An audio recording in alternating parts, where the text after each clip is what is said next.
Hej! Idag har vi en ny genomgång om råkprocent. Och målet till denna lektion handlar om att eleven ska utveckla sin förståelse för arbete med förändringsfaktorer. Vi tar första exempel. Hamid köpte en begagnad båt som han rustade upp. Han sålde den sedan för 13 700 kronor. Hamid räknade ut att båtens värde ökat 24% på affären. Vad köpte Hamid båten för?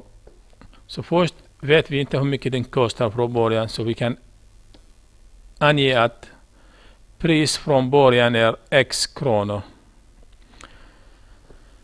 Sen förändringsfaktorer. Priset har ökat med 24%, så att 100% plus 24% blir 124%. Och den kan vi skriva i decimalform med 1,24. Då 124% av x, som är priset från början, är lika med 13 700 kronor, den båten han sålde. Då går vi göra en ekvation till detta. Ekvationen handlar om att 124% är lika med 1,24 gånger x, som är lika med 13 700. Här ska vi bli av med 1,24, så delar vi båda två sidor på 1,24 och den ser ut så. Så när vi blir av med förkorta, så x är lika med, vi får använda min räknare här, och blir x är lika med 13 700 delat med 1,24. Svaret blir x är lika med 11 048 kronor. Och det är priset från början. Vi tar ett exempel till.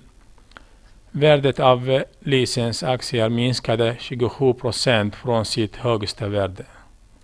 När är värdet på aktierna 6 205 kronor? Hur mycket var licensaktier värda när de hade sitt högsta värde? Från början ska vi ange att högsta värde är x kronor. Så ser vi att förändringsfaktor är 100% och de har minskat med 27%. 100% minus 27% är lika med 73% och den är lika med 0,73 i decimalform. Så priset blir 73% av x som är från början. Då fortsätter vi för att skriva en ekvation som ska bli 0,73 gånger x är lika med värde som är 6 205. Här ska vi dela båda sidor med 0,73 för att ska vi bli av med 0,73. Så den leder till att x är lika med 6 205 delat med 0,73. Svaret blir x är lika med 8 500 kronor. Det var högsta värde.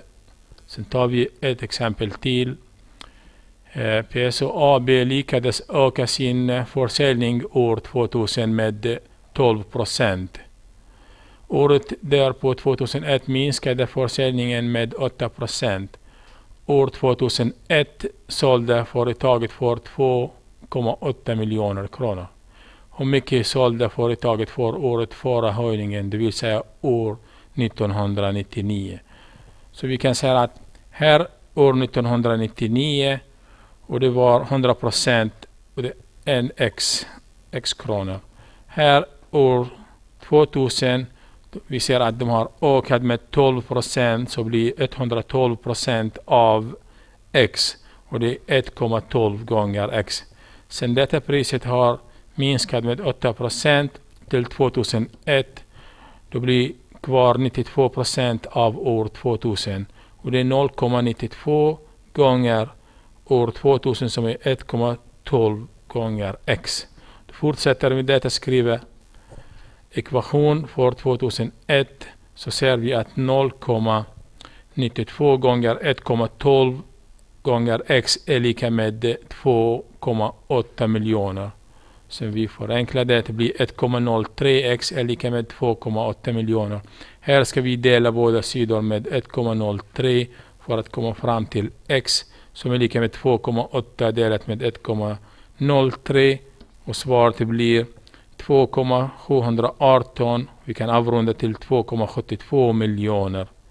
Tack för denna lektionen.